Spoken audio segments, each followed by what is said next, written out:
The thing is, in Africa, people speak so many languages because we want to speak with everybody.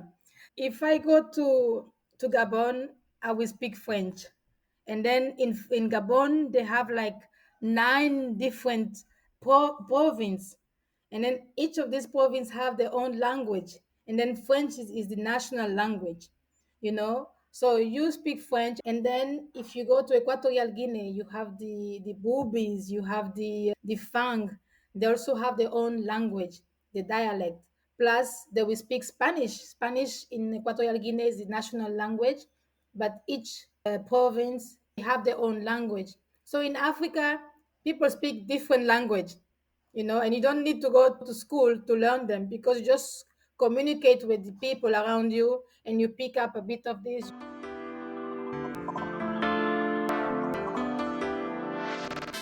Hey everyone, welcome back to Flourish in the Foreign, the podcast that elevates and affirms the voices and stories of Black women living and thriving abroad while also exploring living abroad as a pathway to wellness. Yes, welcome back to the show. If you are tuning in again, hey.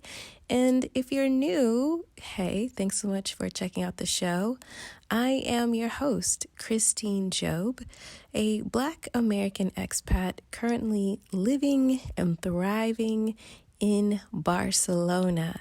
I'm a business strategist that helps Black women and women of color leverage their talents and their skills into viable and sustainable online businesses so that they can be professionally fulfilled and financially abundant while they pursue a thriving life abroad.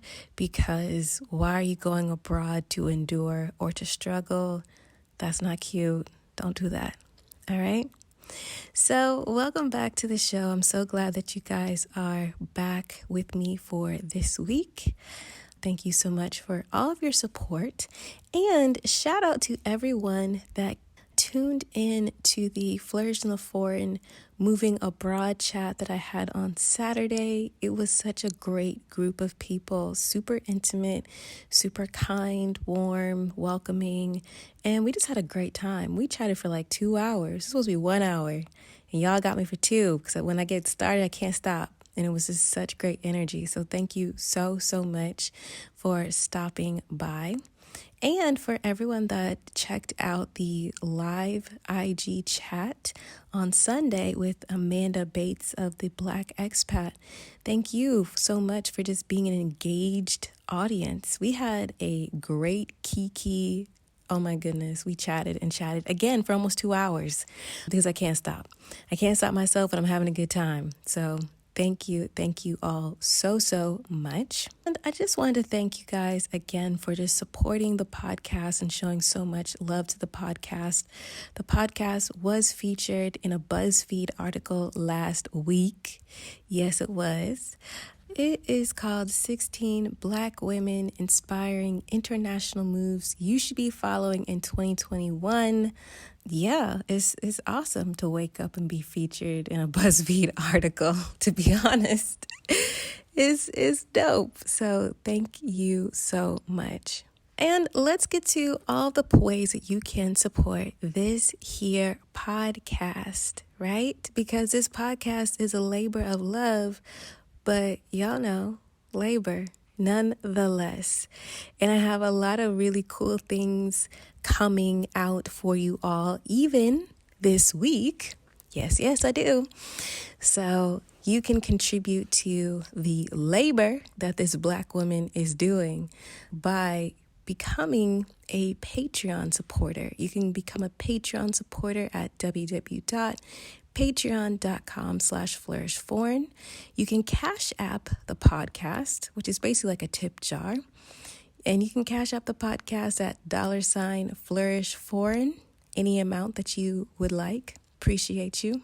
And of course, if you have a business or have a service, you can place an ad within the podcast. Just hit me up at www.flourishintheforeign.com/contact. I just want to stress the importance of you all sharing the podcast, subscribing, following the podcast on Instagram and things like that, and leaving reviews because I feel like that's how we got picked up for BuzzFeed. And even more people and more women are exposed to these incredible stories. So please, please continue to do so. Tell your mama, tell your brother, tell your uncle, tell your friends. Tell everybody. All right. Thank you all so, so much for your support. And I do want to let you all know that Flourish in the Foreign does have a YouTube channel. It's a baby YouTube channel, all right? I'm new in this content creation game anyway, and I'm super new to the YouTube. So come over and show Flourish in the Foreign some love, subscribe to the YouTube channel, and also check out the latest video, which is all about building wealth abroad by a true blue expert.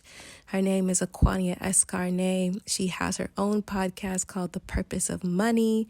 She is just the real deal. If you follow another podcast called The Read, she and her investment collective were featured last week in The Read's Black Excellence portion of their show. So she's doing it. She's doing it big, and she had time to share with you and me all the ways to build wealth abroad, because not only is she just a bad mama jamma in the finance and investment space, but also she is a 3-time expat. So go ahead and give that video a look-see and then let me know what y'all think in the comments, okay? All right. I have given you all so many ways to support this here podcast, and I hope y'all chose at least one way to support today. Okay, on to the next episode.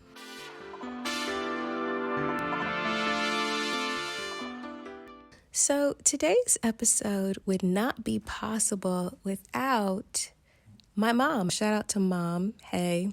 I mean, in general, most things probably wouldn't go without you, so thanks. But I was introduced to today's guest through their shared passion of plant-based living and eating. And yeah, so shout out to Mom. Our guest today is Neria.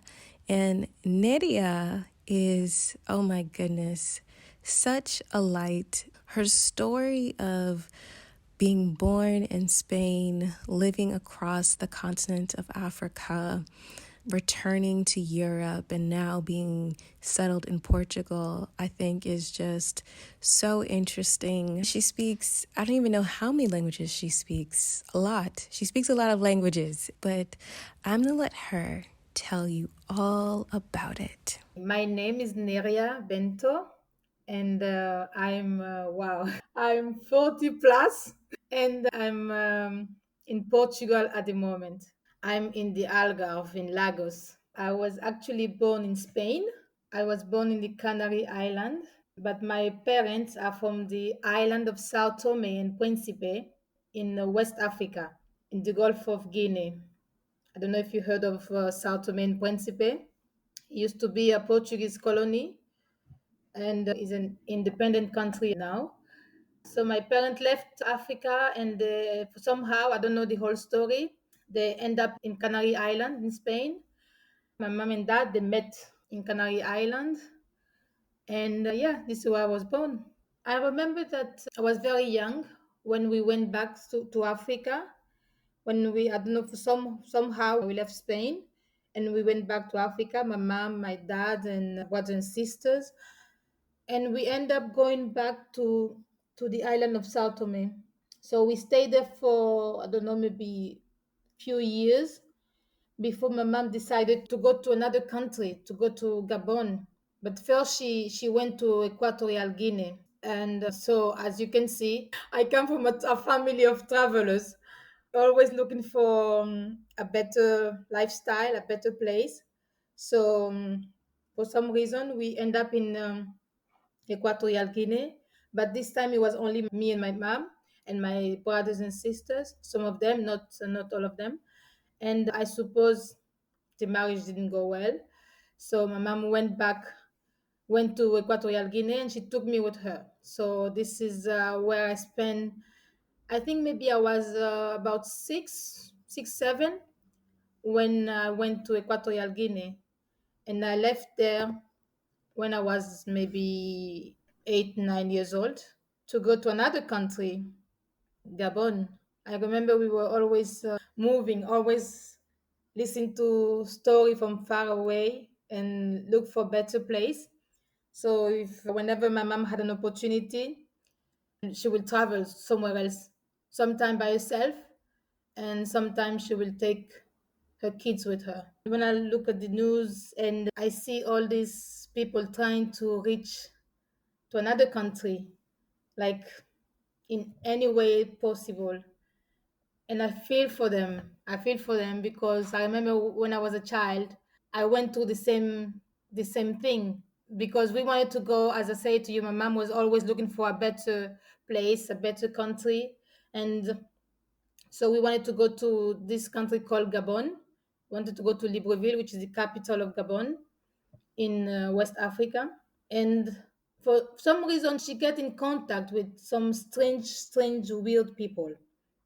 And I remember people telling her like, "Oh, you can go to Gabon in no time. You only have to come with us. You pay a little bit. You pay less than what you're supposed to pay on a plane or on a boat, and you don't need a visa for that. And we'll take you to Gabon. Because it wasn't easy to get to Gabon. You need a visa, a lot of paperwork, and all of that." So my mom decided to go with these people, and she went there with me. So we went on an adventure. We were going to Gabon. Instead of taking the normal road, the legal way, she decided to go with these people. And we end up walking at night between dense forest, trying to avoid the main road, trying to avoid being seen by other people. I didn't know what was happening. I have no idea what was an illegal immigrant, what was being an immigrant. For me, I was just in an adventure. I was just traveling. I was going to Gabon and I was all excited about. But no, it wasn't the case. We were actually being dragged by these traffickers, you know, who will promise you a better life, a better lifestyle, a better opportunity. And yes, so we end up with no clothes, no money, no food, nothing, in the middle of the forest, no human contact, only those people that we were traveling with. It was a group of people, but for some reason they decided to separate my mom and I and my cousin, and then they sent the others, which were only men, somewhere else, and then we stay with that man. So it was very strange situation. We were very, very afraid. And then he took us to his village. He put us in this room, closed the door. First, I don't know where it was. I don't know which country. I was too young. We didn't even know where. Even my mom didn't know where she was. And he put us in this room, and then he locked the door. So for like a week, we were in that place, trying to figure out how we will escape and where to go because everywhere was just dense forest. We didn't have contact with other people. We didn't even know there were people living in this village apart from the family of that man. And then thank God we managed to escape one night, that he left the door open. Maybe he thought we were not threatening to escape. He left the door open, and my mom just grabbed my hand, grabbed my cousin's hand, and we just start running. We were running towards the beach, and we saw this man coming from a fisherman, and he came, and we just ran to him and we cried for help. We managed to get to Gabon with this guy, this man that we found on the beach, and he took us to Libreville, to Gabon, and from there we went straight to the Sao Tome embassy. You know, so it was like a really, really, really scary moment, which we didn't think we could make it out of there. So it's something I want to just like pass to people who are immigrants or who want to immigrate out of their country, especially from Africa or poorer country. Please be careful. Please try to do it the legal way. Please try to get your visa, even if you have to get a student visa or a tourist visa. Try to do it the better way, because just for the sake of yourself, or your life, or your family. I see that people are still playing with other humans' lives. When you see all these people crossing the borders, or you see women with young children traveling in insane conditions in this massive giant sea to get to a better place, so-called better place, because we believe that Europe is the better place than where we are in Africa, that we're going to be able to just, as soon as we get here, get a job, get a big house, get a car, or, just have all the opportunities, all the doors are going to open. And it's not like that. It is not like that. Unless you are in a country where there is war, this is another situation. I'm not going to go in there because I don't know. I cannot really pass any judgment about it. But if it's just for a normal traveling, that you want to come for a better life, like that we all do, because when you leave your hometown, when you leave your country, you are looking for a better experience, a better life for you, for your family, and you're looking for growing and more experience. So just be careful, just be aware. I know the promise that is cheaper, you're gonna get there early, they're gonna give you the job as soon as you get there. No, doesn't happen like this. So for me, it made me very aware and very sad every time I listen to the news. I'm like, this is still going after all these years. It's still going. People still falling for this. And I just think to myself, I think to myself, some parents are back home. I will speak about Africa because the experience I have.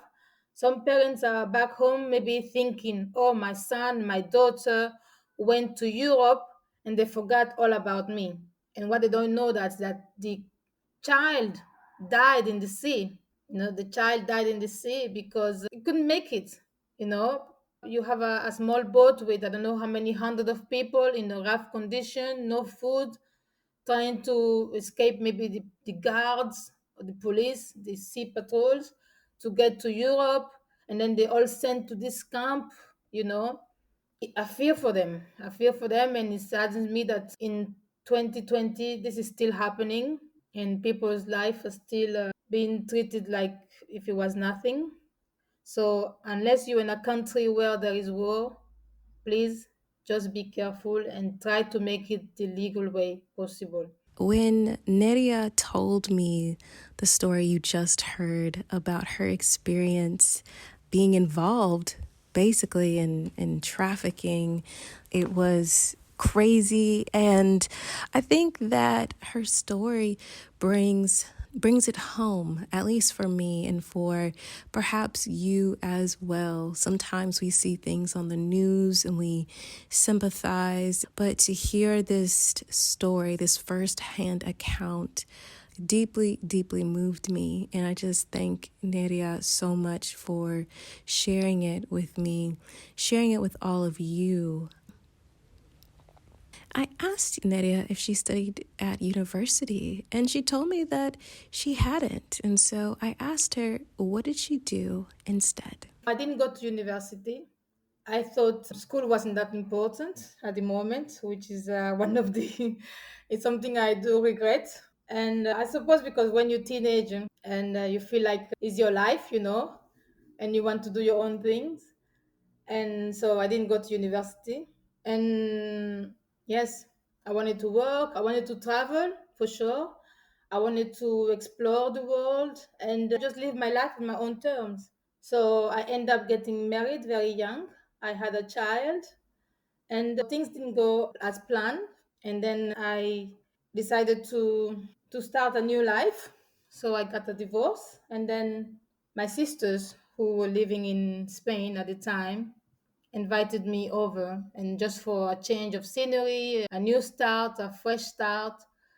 So I decided to come to Spain. When I was back in Sao Tome, before I came to Spain, I was working in a travel agency.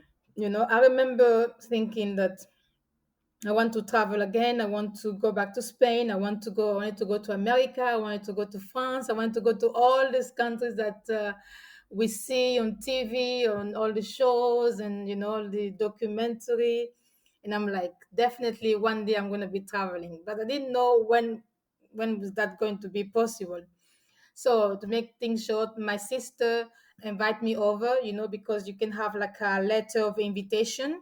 Maybe for American is not necessary, but from other countries you do need like a letter of invitation for the person living in Spain, and also they have to declare that they're self-sufficient to take care of the person they're inviting.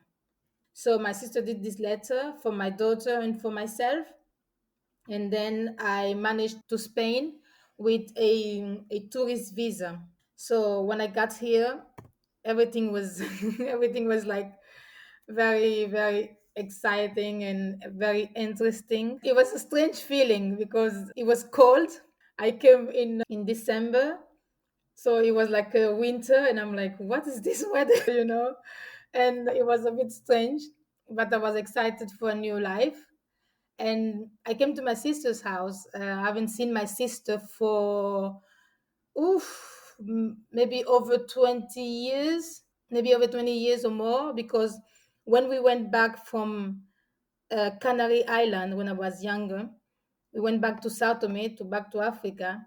She stayed there only for a year, and she was determined that she is not going to stay in Africa. She's like, I'm going back. This is not a place for me.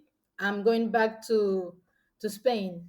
So she managed to come to Spain, and she got married and she had her own kids. So we will only be talking like by letters and sometime on the phone. And so we didn't know each other for like 20 years. We only have letters, you know. And it was very, very funny because when you're back in Africa, when you're talking on the phone, every minute counts, So you have to make it quick to just say what you need to say. And then when you write a letter, it will take maybe like maybe a month or something like that to get there. And yeah, so this was the only contact, and sending pictures and seeing how each other were doing. So it was the first time seeing my sister as an adult. It was readjusting. There was a sister with that you have no real contact with, and so you have to learn how to live with the person, how to adjust to people's rules, and how to adjust to the lifestyle, how to adjust to your new surrounding. Even though I was a young mother, I had my daughter with me.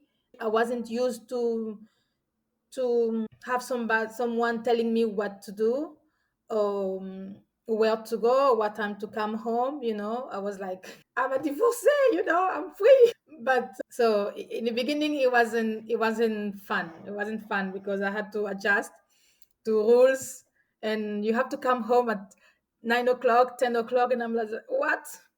Oh, don't don't do that to me. So, but anyway, we managed to do it. And at the end, when I was a bit more confident where I managed to get a job. Not the job I wanted. I managed to get a job like cleaning. When I was a bit stable, I decided to move out, and find my own place.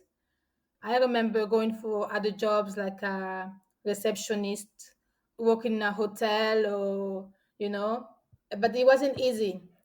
It wasn't easy because at that time, maybe not anymore, but at that time, even though you say you Spanish or whatever, at that time, just because of the color of your skin, maybe your accent or whatever, they will say to you, of course, very kindly, you're not the person you're looking for. And I was like, yes, but I can speak French, I can speak Spanish, I can speak Portuguese, I can speak English. So you need a receptionist. Here I am. I work in real estate in Sao Tome. So do you need to have a university degree to work in a reception? So that was the experience. But I managed to work, find my own voice, my own place. It wasn't easy when you have a young daughter because back in Africa, everybody helps everybody. So that saying of you need a village to raise a child in Africa is actually true, because everybody, your neighbors, your cousins, your the family, you say like, I can see something like, oh, please look after the child for me. I'm just going to the market. So you know that the child is taken care of. She's gonna be fed. She's gonna be taken care of. But in Europe, it's not the same. When you are a young mom here in Europe, it's a real struggle, because if you cannot afford to pay somebody to take care of the child, you know, it's very difficult, because you have to look for a job. You have to sometimes say to the people, can I bring my daughter with me because I have nowhere to leave her? Or just really your salary will go to paying the babysitter and to paying the house and the electricity and the water. The fact that you were born in Spain is irrelevant, if you're not what they call Spanish, because of your, maybe the color of the skin, maybe because of your accent. Yes, so what? So what? You were born in Spain, what? You know, you were born in Spain, but you're not really Spanish. You understand what I'm saying? I don't think they actually look at it like you are, like if you were Spanish. For some people, you're not Spanish. But the funny thing is, for some African, you're not African neither. So you like in between, like in a limbo. You're trying to figure out who you are or where you stand or your own voice. Also, for some of my fellow countrymen in Sao Tome, I'm foreigner. I am a foreigner. I'm Spanish. And for the Spanish, I am a foreigner. I'm South Tomean. So when they ask me so many times, where are you from? So many times I'm like, yeah. If you find out, please let me know because I have no idea. I'm from here and from there. My papers say something, but the reality is something totally different. Yes, but in general, they treat me well, and I didn't have like a major racist situation. I remember my daughter was the only black girl in kindergarten. So it was funny because some of the kids will touch a skin, will like touch a skin like that with their hands, and then see if the color will come out. And they will be also surprised with the hair. And then some other thing that was very funny, the teacher will ask me like, do you dance a lot at home? And I'm like, sometime. Why? Because your daughter, I mean, she is so young, but she has the move. Like, do you practice? And I'm like, no, this is just black people thing. This is our blood. The music, the beat, the the moving, this is us. So no, we don't need to practice that. It just come out naturally. I asked Neria, what was it like dating in Spain? Knowing that she was coming back to Spain after not living there for such a long time. She was a single mother, a divorcee. What was that experience like for her? Dating was very interesting because for me, like when you meet somebody, I suppose maybe because I was also naive, probably. I had the idea, the love idea, like romantic idea. When you meet somebody, when you're going out with a guy or with a boy, and then after a few months you get married. You don't go for like. I never understood this thing of dating somebody for 10 years. I'm like, what? That's not dating anymore. You're married to the person. But it was a funny thing to discover that in Europe, people just date and break up like that. And it's normal. I mean, not in Africa. My mom would beat me up just because I'm trying to date and break up. Even when I decided to get divorced back in Africa, they were like, no, you're not getting a divorce. You have to put up with it. And I'm like, no, I don't have to. If things is not working, as it should, that's it. We all adults, we all normal people. Just go your way, I go my way, and that's it. That's fine. And they were all trying to talk me out of it, like, no, you have to put up with it. What? How do you think your grandma before you, other women before you did it? you are the wife, you're supposed to just let it go, and this is how men are and stuff like that. So, and then I remember when I went to sign my divorce paper, even the judge in the court was like, but how dare you, how dare you divorce a man, how dare you ask for divorce? And I'm like, please Jesus, let's just sign this and let's get out of here. So I, in my head, I'm like, okay, the next guy I just date for a while, and then I get married again, because I mean, I'm a Christian.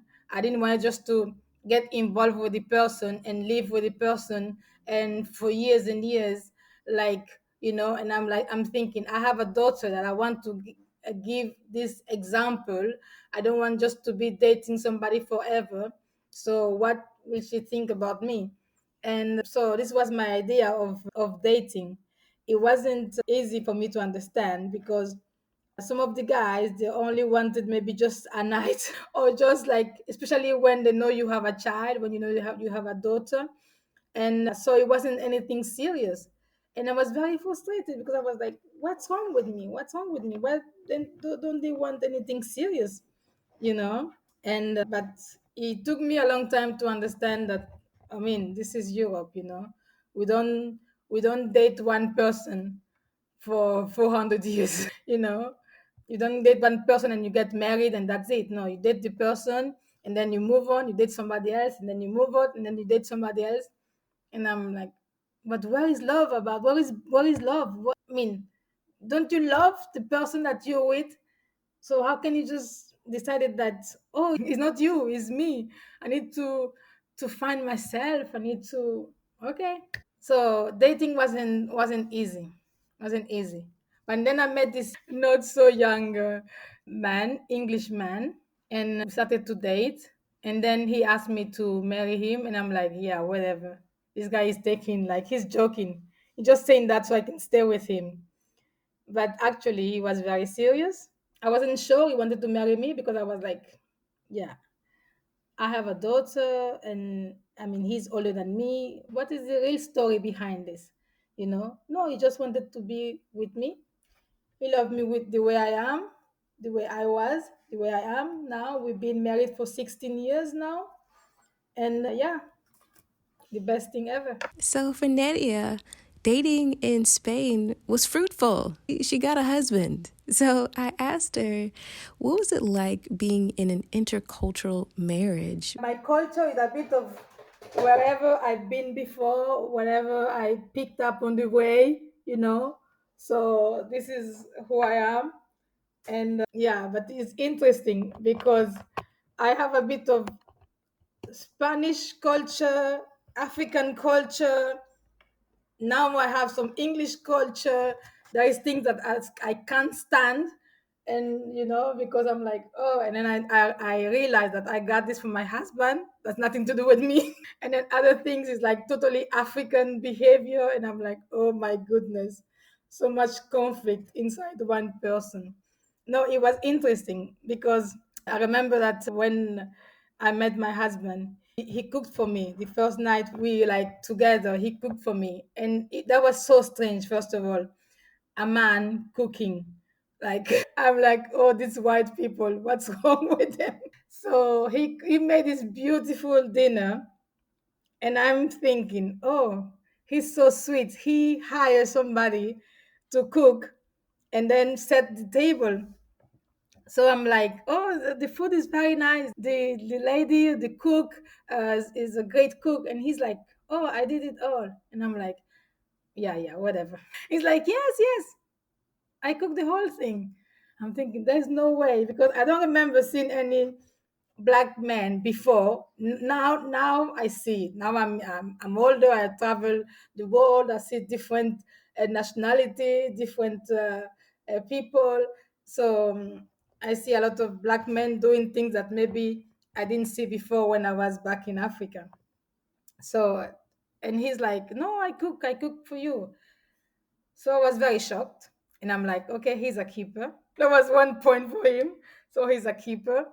And then it was like a few things, like he will have like food for winter, for summer, for spring, and maybe I want to eat, let's say it's summer, and I feel like I want to eat some African food, which is like maybe some, I don't know, beans and rice with some soup or whatever. And he's like, "This is so hot. How can you eat this? This is winter food." And I'm like, we didn't have winter back in Africa. So who's saying that this is winter food? If I want to eat this in summer, I eat it in summer. That's it, you know? So it was those kind of little things that I was like, why? But now I understand. Of course, you have the seasons and you have different food. But even now, if I want to eat something and it's winter and I want to eat salad, and I eat the salad. So I don't have to keep myself only for one season to eat. So we have the differences, and as well, I speak very loud. I laugh very loud, and he's more like quiet. And I just come in, and I'm like, okay, here I am in your face. So it is interesting. Every day we learn about each other, but I think by now we just understand this is who we are, and we just respect each other. He respects me, and I respect him. And he gave me so much freedom. I remember when I got married, it took me a long time to realize that I was with somebody, because I've been for so long on my own. I think it was like maybe 9 years on my own, only my daughter and I. Been a single mom, have all the control, have all the decision, and deciding what to do with my daughter, where to go if we have to travel somewhere. I didn't need to ask anybody opinion. I just take my daughter, and we go. So suddenly I had to report, sort of. I have to say, oh, I'm going out with my friends, to somebody else. And I was like, what? So I totally forget about that.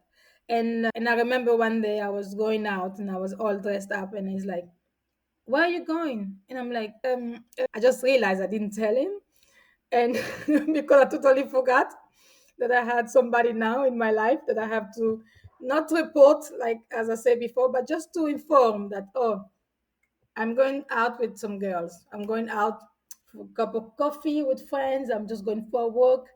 And he's like, you can go. You don't. I'm not asking you to ask me for permission. I just want you to tell me, to let me know that that you're going out, so I know where you are and who you with, and that's it. It was also very interesting about the hair, and because every few months I will be changing my hair. Maybe I cut my hair. I have my hair short, my hair long. I have extension. So he will be like, "Oh, I have a new wife now. Who are you? I don't know if my wife will allow me to meet you."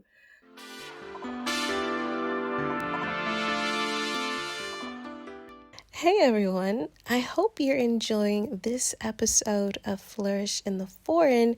And if you are, please be sure to take a screenshot, tag Flourish Foreign, and share it across your social media networks. It's really important to share these stories.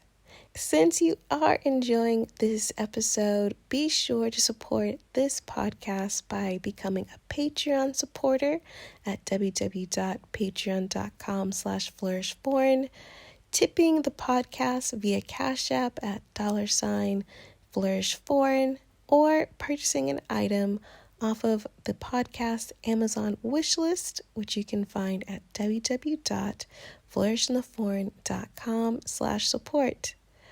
All right, on to the rest of the show.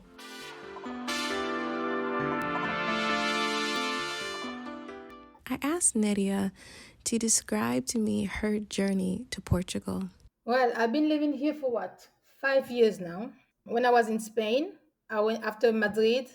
I moved to Valencia because life in Valencia was cheaper comparing to Madrid, the capital of Spain.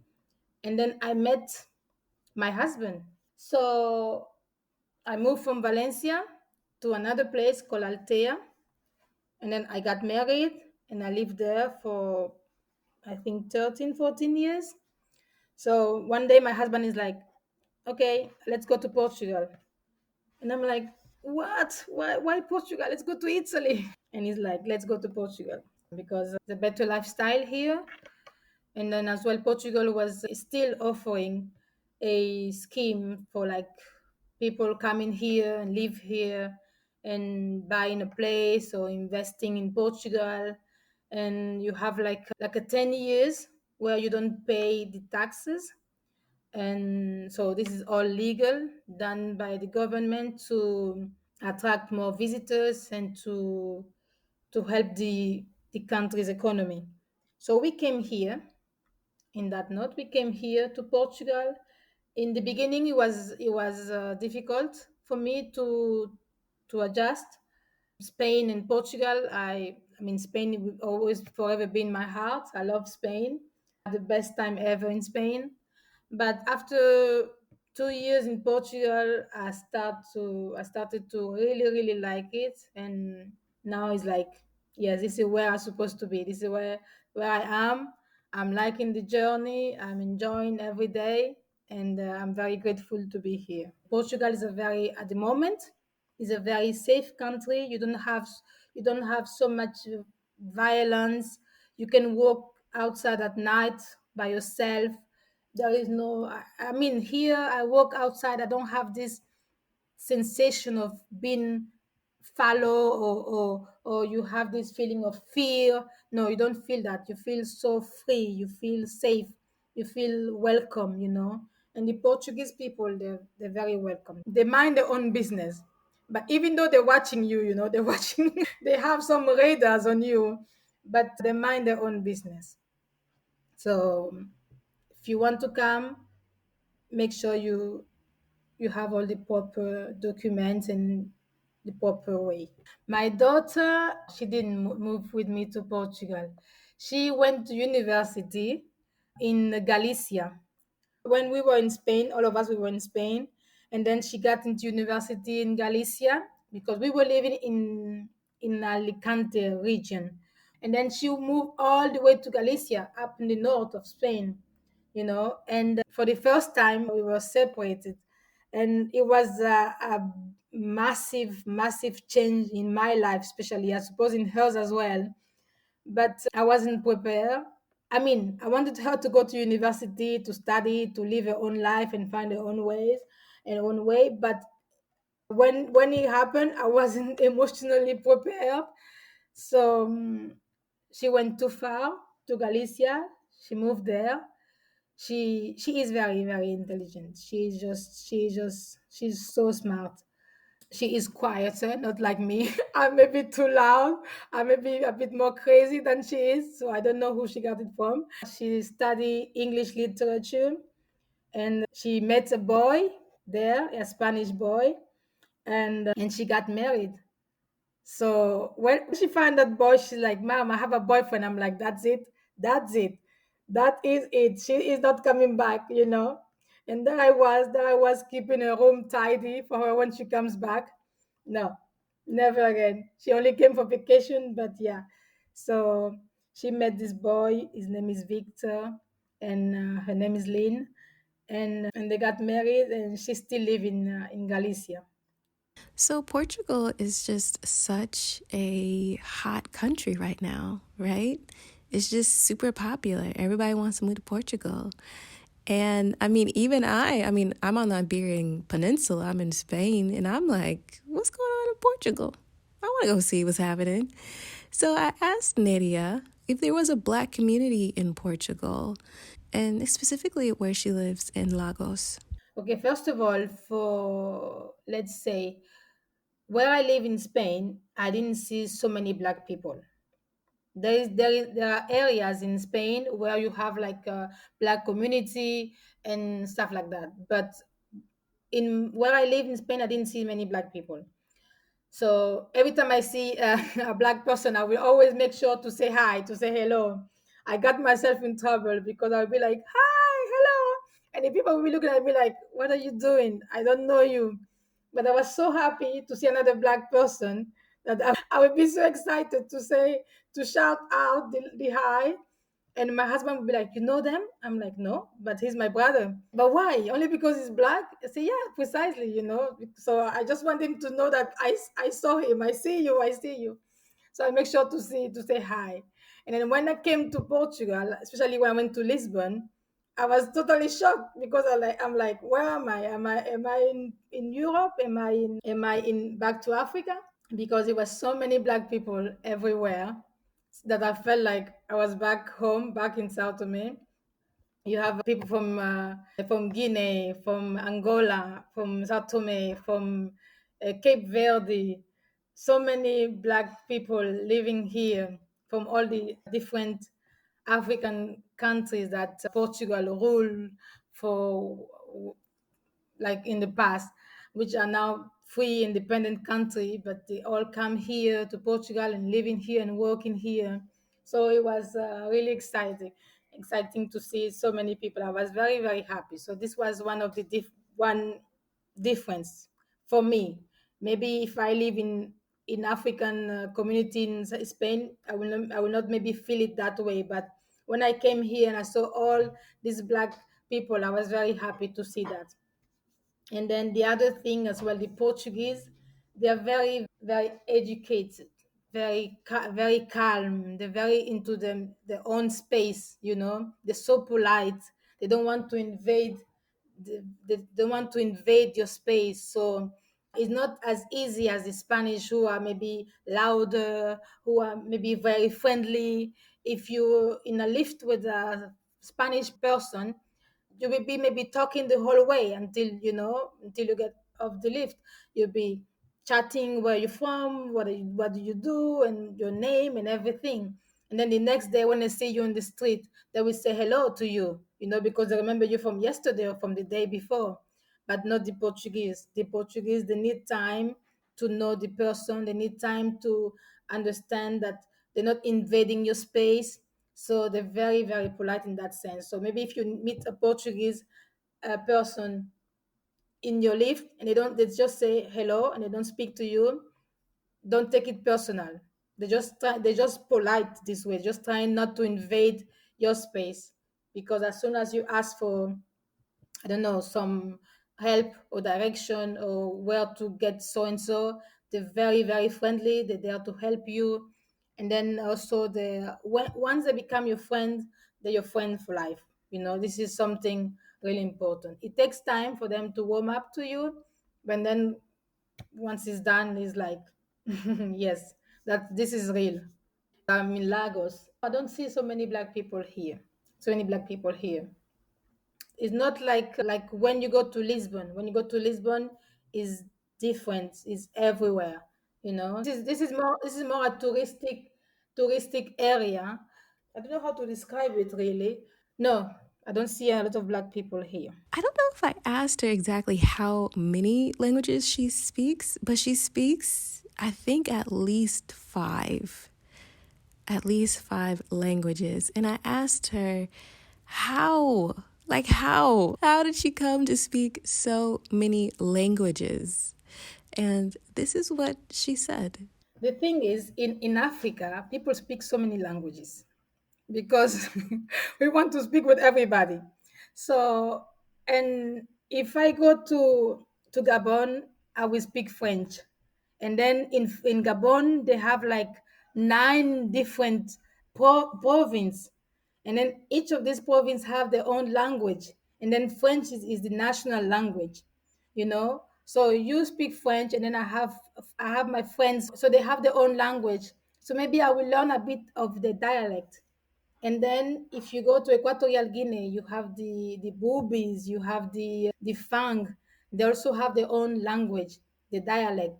Plus, they will speak Spanish. Spanish in Equatorial Guinea is the national language, but each province, each, I don't know if I should say tribe, they have their own language. So in Africa, people speak different language, and you don't need to go to school to learn them, because you just communicate with the people around you, and you pick up a bit of this, you pick up a bit of that, and then so you can have a conversation with your neighbors. And because we travel a lot, when I was a child, my mom looking for a better lifestyle, for better way to raise her children, she went from different countries in Africa. And so before I spoke English, or a bit of English, we spoke something called Broke English, which is a mixture of different language. And in at home, so at home, I remember speaking Spanish already, because we came from Spain. So my mom would speak in Spanish to us, and then she speak in Portuguese, which was her original language, and then we speak French and then we speak the broke English. If we didn't want people to know what we're talking about, we would just break it, break some new language.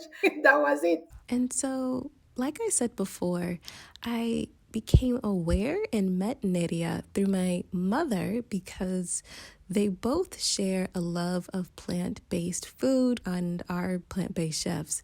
And so I asked Neria what was her journey to a plant based lifestyle and wanting to be a plant based chef. I remember when I was a child, I was always fond of animals. You know, when you are kids, you want to become like you want to become a soldier, you want to become a firefighter, you want to become maybe a president, you want to become a veterinarian, you want to become a doctor, and so you have all these dreams. And I remember, like, I want to take care of animals. I want to become veterinarian. And in Africa, where I lived in Gabon, Equatorial Guinea, and Sao Tome and Principe, eating meat was a luxury. You didn't have access to meat the way you have here in Europe or maybe in America. So the staple food was maybe fish. So you have fish every day, and then you have a lot of vegetable, loads of vegetables, things that I cannot even pronounce because it's like African names. You have fufu, you have mwamba, you have zakenti, you have kalulu. So they were all prepared with loads of vegetable. You have a tiny little bit of fish, and sometime when a special occasion, you will have a bit of meat. But let me tell you, it was like a little bit of meat.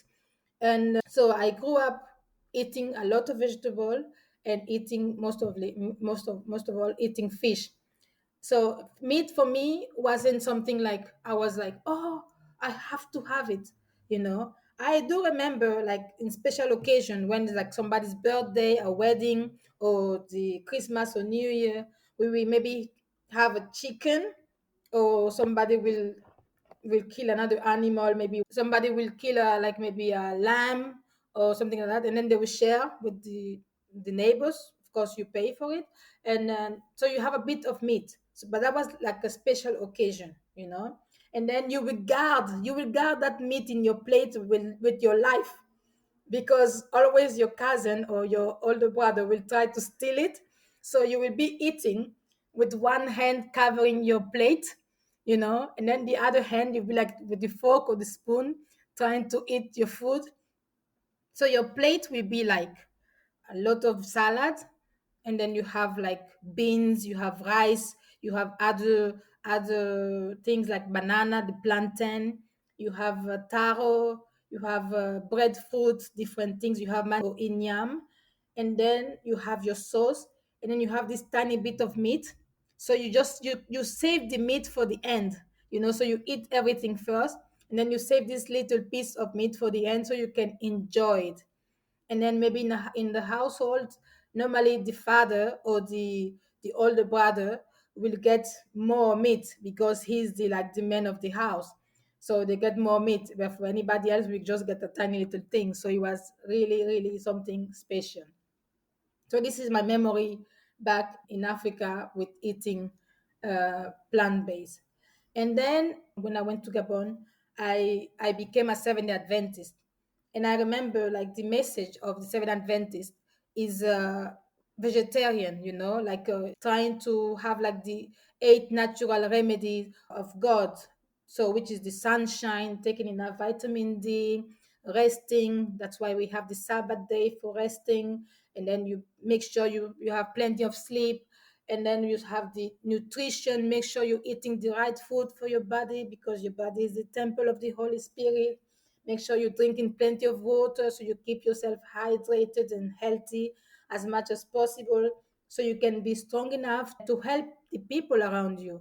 And then so you have all these rules that you try to follow. And but really food wasn't something I really pay attention to. I knew it was important, but not really. And then I came to Europe, and then people were talking about vegetarianism all the time, and I was like, why? Why is this so important? Anyway, but I continue my life eating meat, very, very few. I didn't went overboard. Like I love to eat chicken and stuff, but I didn't go like, oh, I have to have, now that I'm in Europe, I have to have lamb and I have to have whatever. My husband actually, he was shocked because being from England, meat is like, if there is no meat, we all dead. The life is finished, it's over. And I'm actually very happy if I have a bowl of rice and red beans. And for him, for my husband, he was like, why are you enjoying this thing? There's no meat in it. But that was my heaven. That was my paradise. I was happy having this bowl of rice with beans. My husband, he wanted to have meat in on his plate. So I remember when I was in Spain, I got a call from my doctor and from my gynecologist, and she's like, "You need to come ASAP. We need to do some tests on you, and because we found something very, very strange." And I was scared. I was like, "What's happening?" So we went there. It wasn't anything major, thank God for that. But he could have if I didn't catch it on time.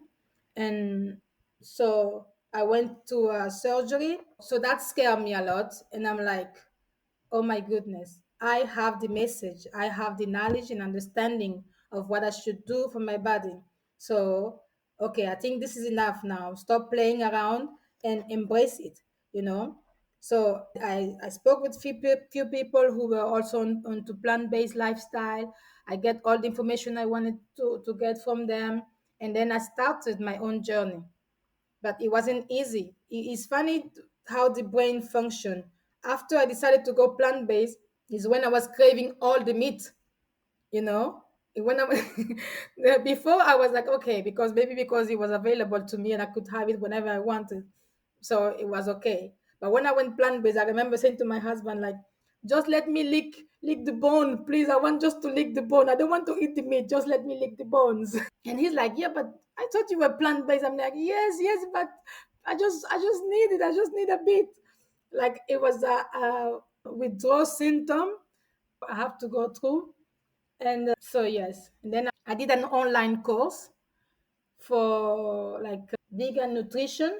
I did that online, and then I went to Thailand where I went to a plant-based center, plant-based cooking school, and I did some learning there how to, the plant-based cuisine, understanding the produce, understanding the season, understanding what to give to your body, how to eat, and the importance of plant-based lifestyle. And I'm so convinced that so many of the illness we have today can be avoided by adapting a plant-based lifestyle. It is so important. We don't realize how toxic it is for us human beings to eat other animals.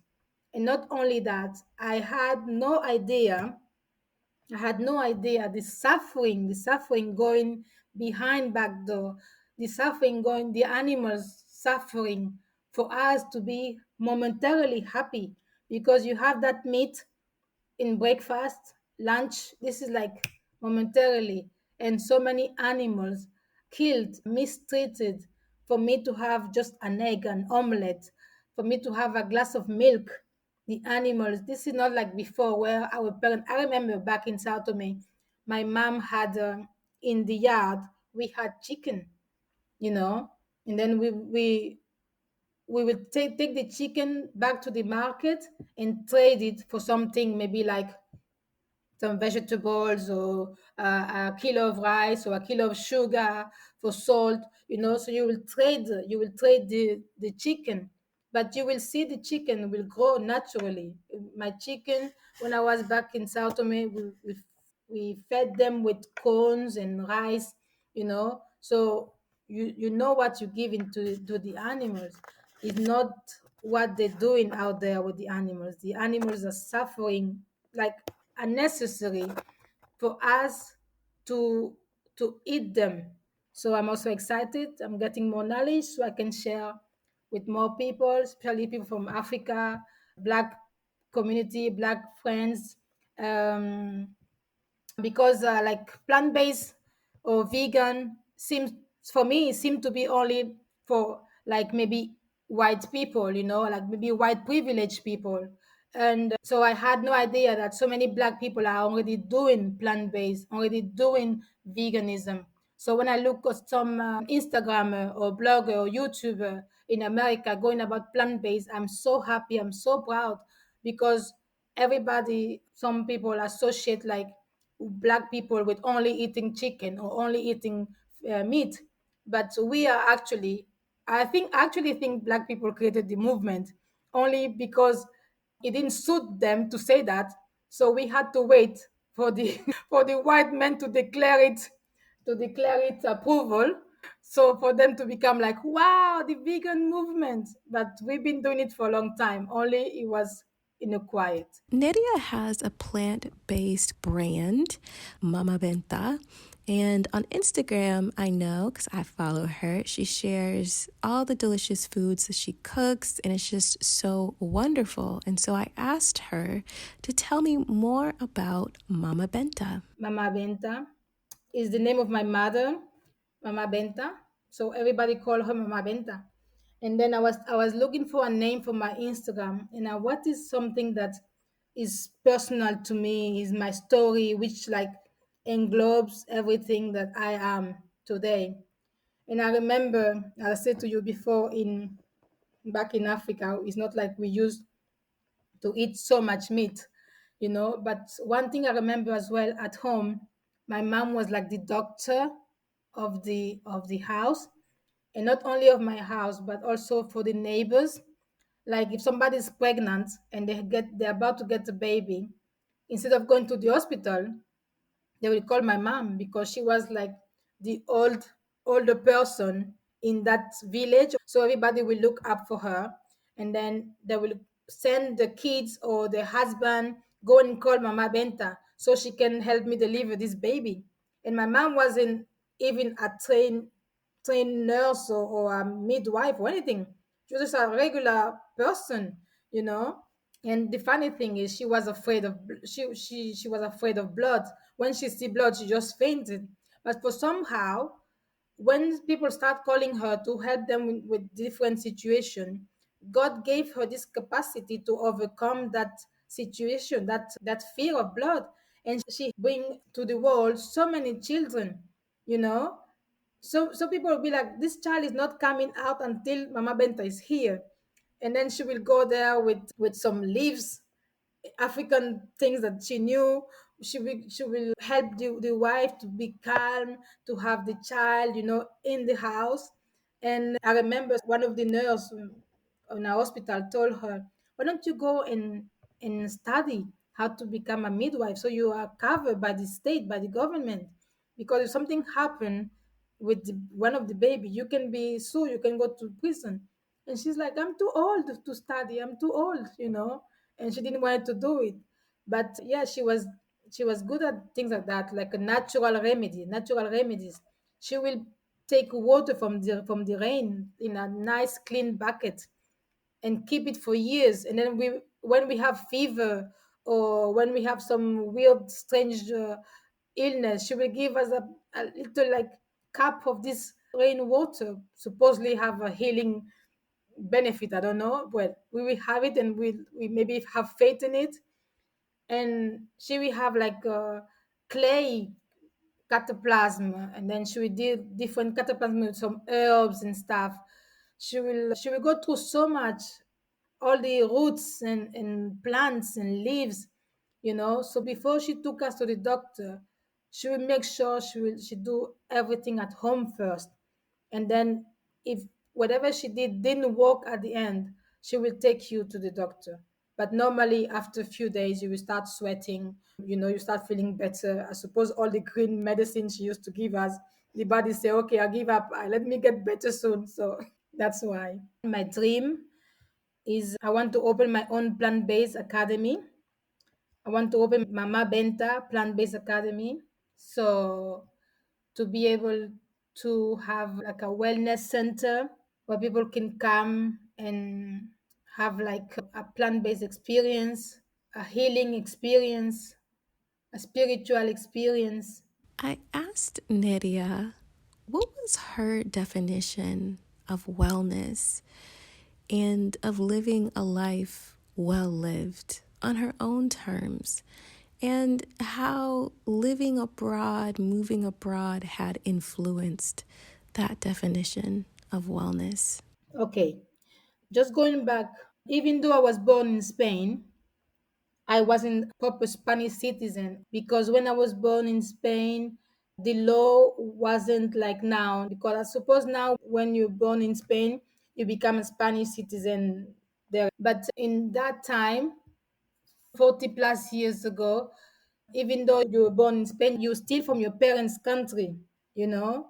So when I managed to get my Spanish nationality, which was very strange because everybody, where I went to the police station, where I went to the immigration department, they were like, yeah, but you are Spanish. What are you doing here? And I'm like, yes, I am Spanish. I was born in Spain, but I don't have Spanish paper nationality yet. So I need to apply for that. So it took me a long time.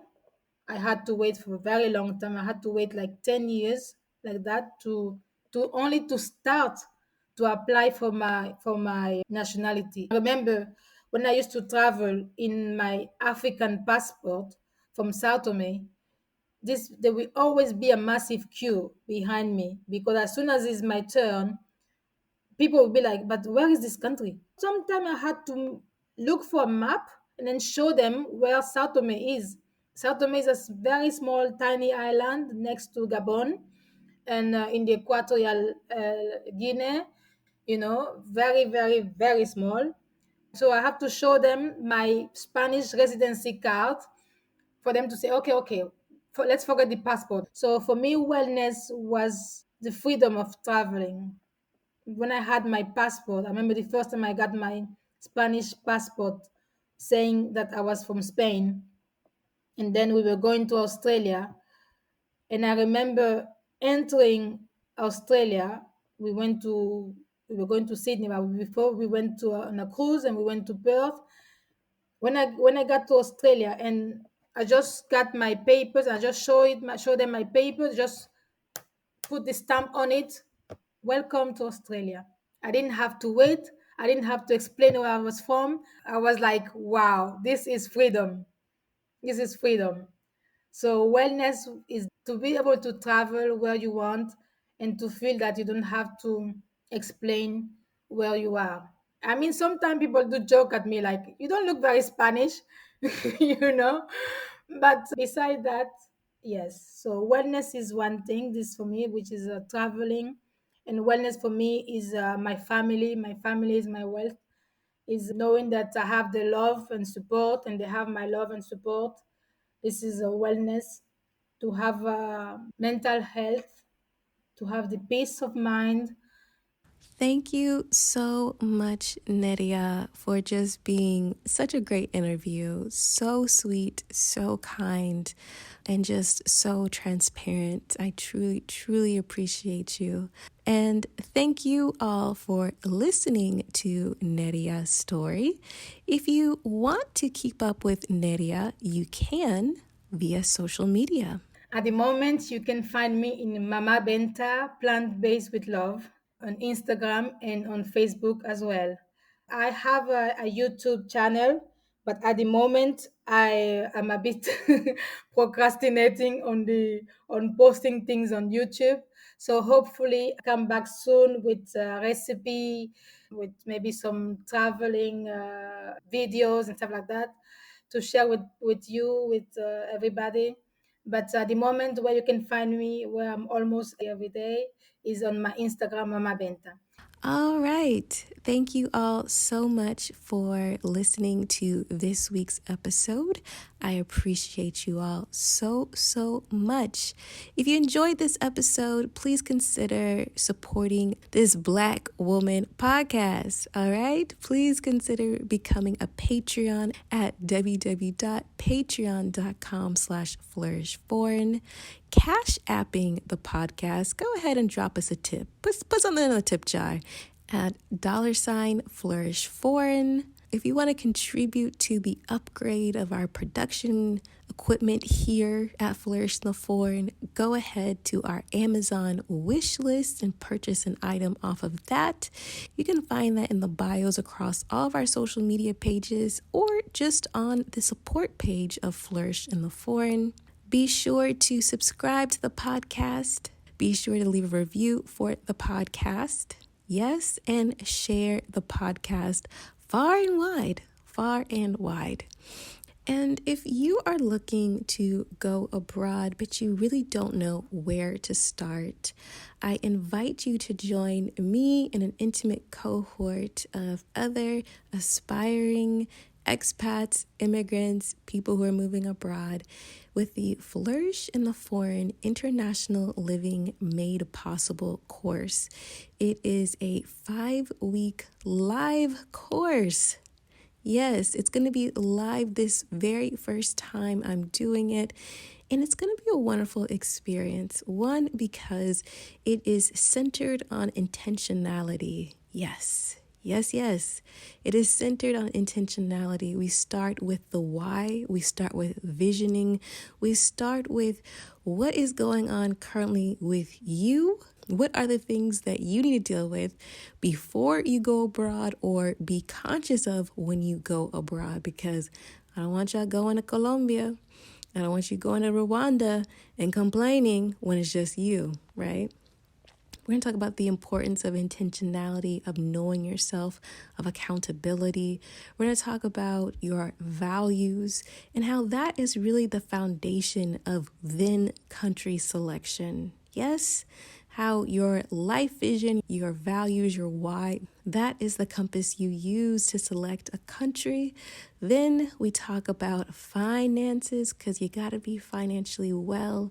We talk about employment and how you're going to sustain yourself, whether it is a job abroad, remote job, or a business. But we also talk about community and making friends, and how a spirit of reciprocity truly is the game changer in making or breaking your move abroad. Because like I tell y'all, if you listen to me here, this podcast, and across all other platforms, getting abroad is not the thing. Right? It's staying abroad if you want to. And of course, it is thriving abroad, because it don't make no sense to struggle or endure abroad. Y'all could did that at home. All right. So if this is something that is interesting to you, if you are looking for not only an experience to help you go abroad, but at the end of these 5 weeks, you're going to have an executable game plan that's centered on your why and your life vision for the next chapter of your life, so that you can cultivate a life well lived around the world. If this sounds something like you want to be involved with, I highly suggest you join me in this cohort, because I am going to have this course again. It'll eventually be an evergreen course, but it won't be live. And because it's my first one, I'm going to be super hands-on. You're going to have a lot of access to me that you may not have in the future, though the future course is still going to be bomb. So don't worry about it. It's still going to be dope. But this is the first time I'm doing it, so I'm going to be super duper cuddly with y'all, okay? So if this sounds like something is interesting to you, go ahead and join me at the Flourish in the Foreign International Living Made Possible course. It jumpstarts this Thursday, so don't play around. Don't do it. Don't hurt your own feelings, all right? You can find more information on the course in the bios across all social medias. And again, you can find it on the resource page of Flourish in the Foreign, www.flourishintheforeign.com/resource. And of course, you can always just DM me and we can chat about it there, all right? Okay. And if you're like, that's well and good, Christine, I know where I'm going and I know I want to start my own business, or I have a side hustle that I really love and I want to scale it so that I can sustain myself abroad, you need to go ahead and contact me. All right. I am a business strategist that helps Black women and women of color leverage their talents and their skills so that they can go abroad on their own terms. Yes, making their own money in the currency that they want to, so that they can thrive abroad. If this sounds like something that you are ready to do, I invite you to come and check out my 12-week sprint. I have a very intense, I am always upfront about it. It's an intense 12-week sprint where we get you from ideation, strategy, implementation, and iteration, right? We're getting you at the very end of the 12 weeks, your first sale with your business, or maybe your first sale with a new product line or a scaled system. That is what I do. I love it. I'm good at it. Ask about me. If you are ready, it's 2021 and you're like, I need to make this move, but I also need to make sure that my financial foundation is correct. Go ahead and hit me up and let's chat, because this is truly my life's work. I love holding space for the manifestation of businesses and services. I firmly believe that entrepreneurship is a pathway to self-actualization, coupled with the immense power of moving abroad and its pathway to wellness. It's been a transformative experience for me and my clients, and I hope that it is for you as well. All right. And as always, thank you, Zachary Higgs, for producing the music of this here podcast. Zach is super dope. He's a super great producer. And if you need music for your podcast or your YouTube channel, hit him up. All of his information is in the show notes of this episode. That is it for this week. Thank you again for stopping by. I appreciate you. And I invite you all to deeply consider or joyfully continue cultivating a life well lived abroad and embracing living abroad as a pathway to wellness. See you next week.